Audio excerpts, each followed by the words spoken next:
Assalamualaikum warahmatullahi wabarakatuh. Oke, kita mulai berteori sedikit-sedikit. Harapan adalah dorongan fitrah. Saya bilang tadi dia anugerah Allah yang hanya dimiliki oleh manusia. Binatang tidak punya harapan, tumbuhan tidak punya harapan. Bebek itu tidak punya cita-cita, besok aku kalau besar pengen jadi bebek yang berguna bagi nusa bangsa, tidak ada. Yang punya harapan manusia, fitrahnya, kodratnya manusia bercita-cita, berharap. Yang kedua, harapan lahir karena kebutuhan. Ini boleh kembali ke Abraham Maslow, saya ambil contohnya itu. Karena kita ingin survive, karena kita ingin aman, karena kita ingin mencintai atau dicintai, kebutuhan untuk status, kebutuhan aktualisasi diri. Dari sini kan muncul harapan-harapan. Jadi harusnya secara fitrah manusia itu berharap. Jadi manusia itu kalau bahasanya komputer itu program yang kompatibel untuk hidupnya manusia itu adalah program harapan, bukan program keputusasaan. Kalau kamu menginstal keputusasaan harusnya crash dengan hidupmu. Jadi orang-orang yang pesimis, putus asa itu sebenarnya menyalahi fitrahnya. Makanya Allah benci. Disebutnya kafir atau kufur.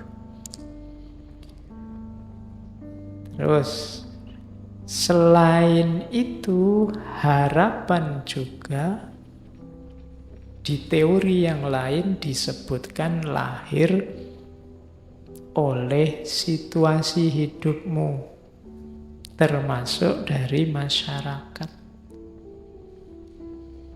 Jangan dikira harapan-harapanmu itu hasil pikiran dan pilihanmu sendiri.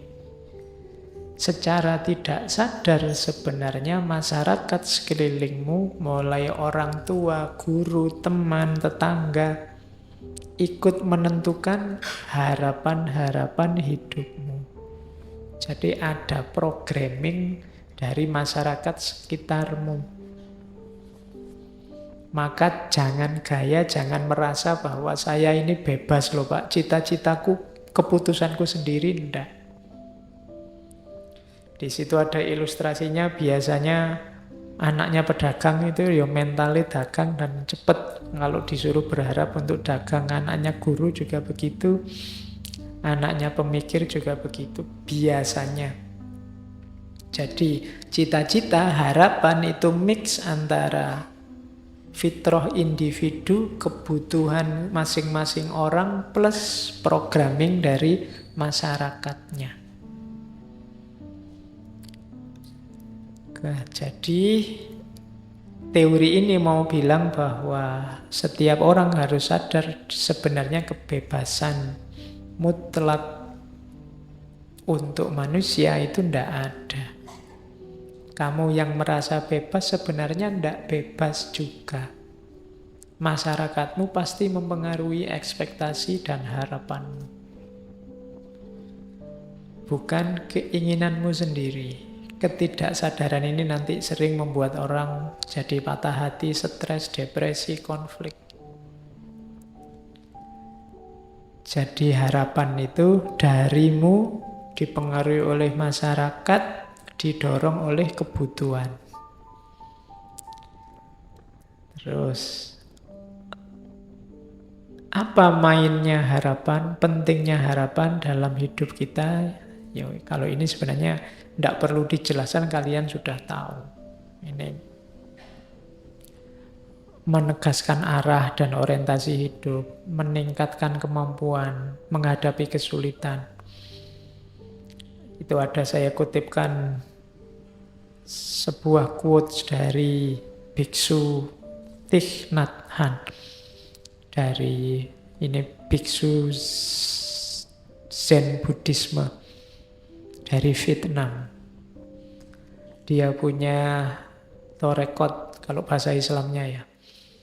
Dia punya order of interbeing. Jadi kita kan selama ini interreligius, interrelasi, dia punya order of interbeing. Jadi tidak cuma sesama manusia, sesama makhluk, tapi saling berhubungan dengan segala yang ada.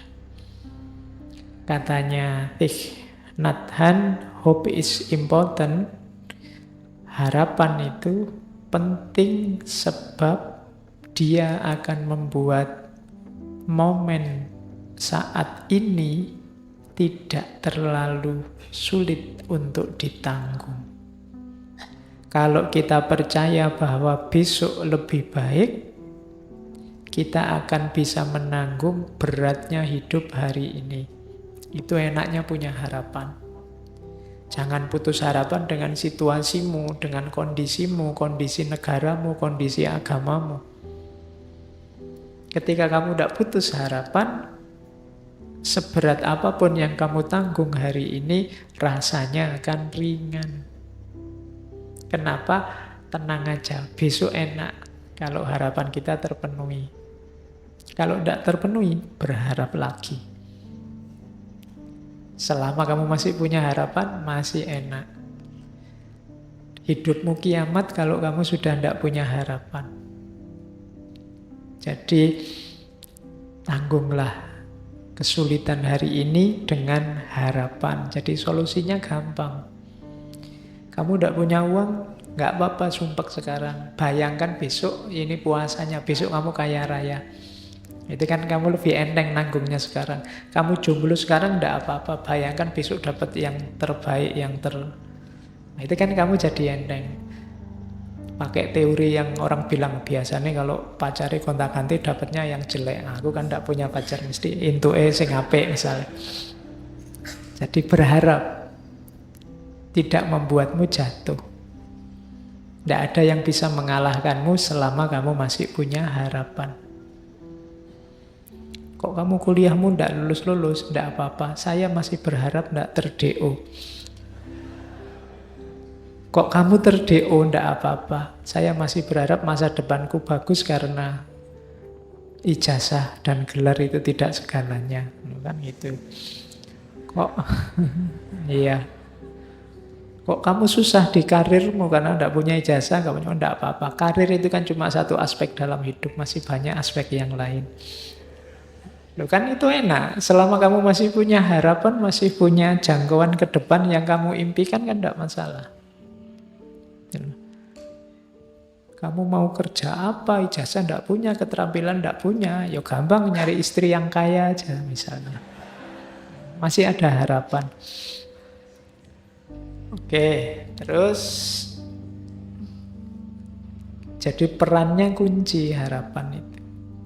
Itu yang terakhir ada quotes dari Henry Nouwen. Henry Nouwen itu pastor Katolik dari Belanda.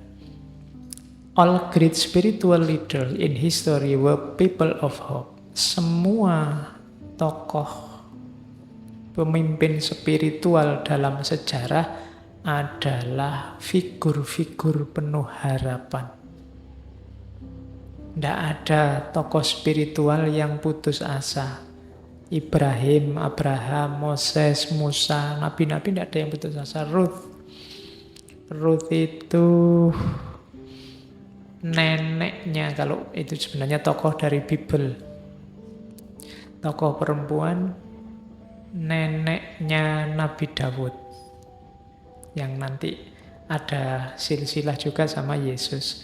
Maria, Yesus, Rumi, Gandhi, Dorothy Day, semuanya menjanjikan. Orang-orang yang penuh harapan. Live with a promise in their heart. Mereka meyakini suksesnya di masa depan, janji-janji di masa depan. Itulah yang membimbing mereka menuju masa depan. Jadi masa depan itu penting, maka hidupkanlah dengan harapan. Terus, cuma tadi kan yang positif-positif. Ada teori lagi, Sebenarnya harapan itu sifatnya paradok. Harapan itu sumber kehidupan, cuma hati-hati. Kadang-kadang dia juga sumber kehancuran. Kenapa? Mungkin di sesi ngaji apa saya pernah bilang, hanya orang yang berharap yang bisa kecewa. Ya kan? Hanya orang-orang yang berkeinginan yang bisa gagal. Jadi itu paradoksnya harapan.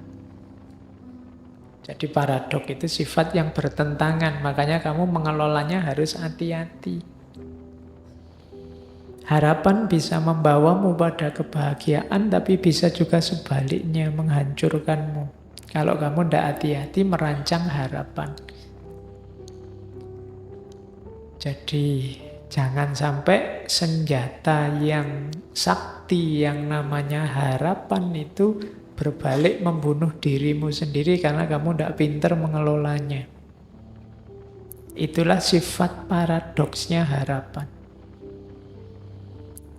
Kalau kamu tadi tidak bercita-cita kumlot, tidak kumlot itu kan tidak masalah. Tapi ketika kamu bercita-cita kumlot, tidak kumlot jadi sumber kekecewaanmu.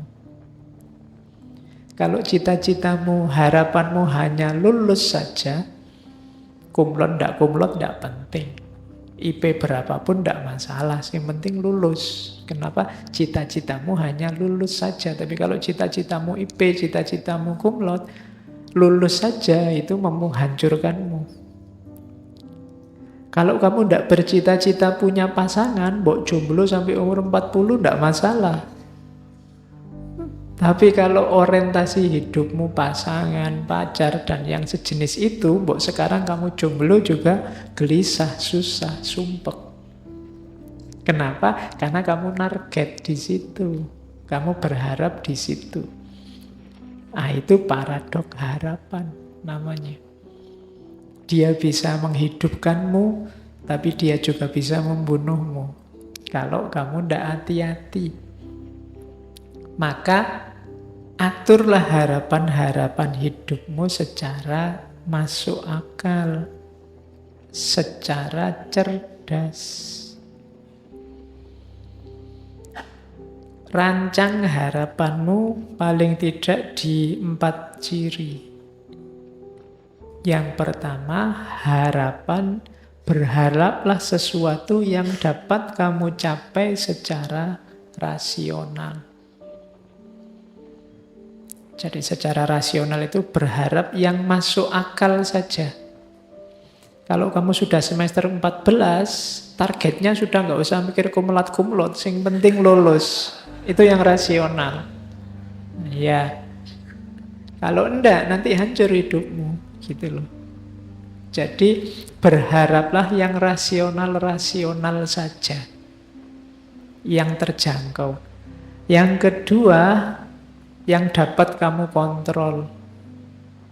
Pancanglah harapan-harapan yang bisa kamu kendalikan, kamu tempuh.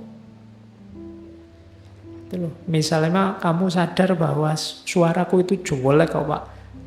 Tapi saya cita-citanya penyanyi. Nah, itu kan agak berat perjuanganmu kalau sampai ke sana. Jadi salah kamu mungkin milih harapannya. Kalau pencipta lagu tidak apa-apa, kalau penyanyi susah karena hubungannya sama suara. Nah itu harapan yang tidak bisa kamu kontrol itu agak susah. Misalnya kayak saya tingginya paling 150-an. Saya ingin cita-citanya jadi foto model yang tingginya minimal 180.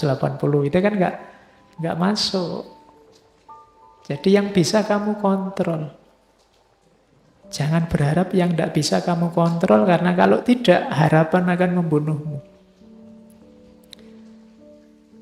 Terus, berharaplah yang menurutmu penting. Kalau ini ya benar bunuh diri, kalau kamu tidak penting kok kamu harapkan.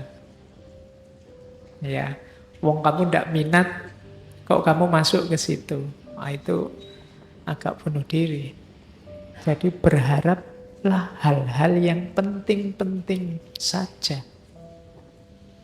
Yang cocok sama passionmu. Jangan berharap yang bukan dirimu. Karena kamu akan kesulitan mewujudkannya dan akibatnya kamu kecewa. Yang penting menurutmu apa? Bukan yang penting menurut orang lain. Karena kalau tidak nanti kamu kesulitan mewujudkannya. Setiap orang punya gaya dan model sendiri-sendiri. Yang keempat, ini juga penting. Kalau tadi kan penting menurutmu. Berharaplah sesuatu yang bisa diterima oleh masyarakatmu dan cocok dengan nilai-nilai yang ada di tengah masyarakat, nilai-nilai moralnya. Ini menentukan juga, karena kalau targetmu ternyata tidak cocok dengan masyarakatmu, kamu bisa kesulitan juga. Nanti harapanmu bisa membunuhmu. Ya macam-macam tidak cocok itu. Mungkin tidak cocok sama kultur sana, mungkin tidak cocok sama nilai-nilai yang ada di sana. Ya contohnya gampang lah, misalnya yang cocok sama masyarakat di kos-kosanmu, misalnya masyarakat sana menghendaki kamu kalau apel paling malam sampai jam 10 misalnya. Ah itu ya, kamu jangan berharap lebih. Saya ingin ijtihad berlawanan dengan masyarakat, pokoknya apel itu ya paling tidak jam 12 lah, jam 10 belum dapat apa-apa. Misalnya, oh itu kamu akan kesulitan benar.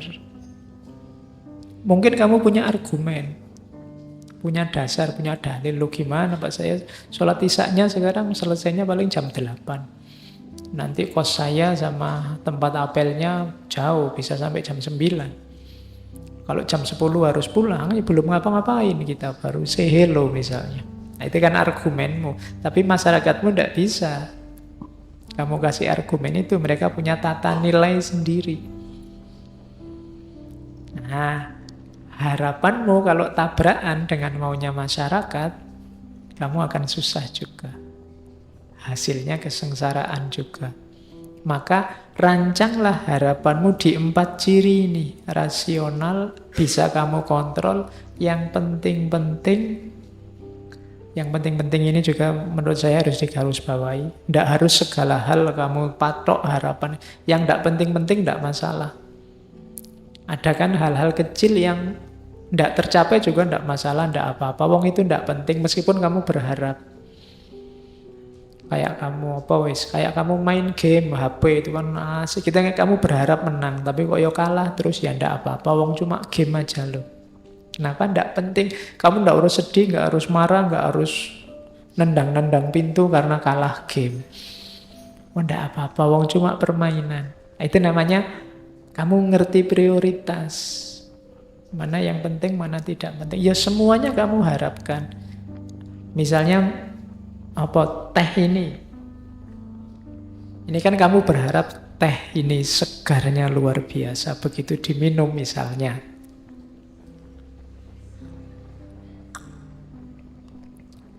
Kok biasa ya? Misalnya, itu kan kamu kecewa. Tapi ya enggak apa-apa, wong ini enggak prioritas kok. Meskipun tadi aku berharap kan enggak masalah, enggak penting. Beda tadi sama urusan kuliahmu, sama urusan masa depanmu, itu kan jauh yang lebih penting. Jadi berharap, patoklah yang kamu anggap penting-penting saja. Dan yang terakhir, hati-hati dengan norma-norma dan nilai-nilai di tengah masyarakat. Karena masyarakat itu juga harus jadi pertimbanganmu. Mereka punya logika sendiri, mereka punya standar sendiri.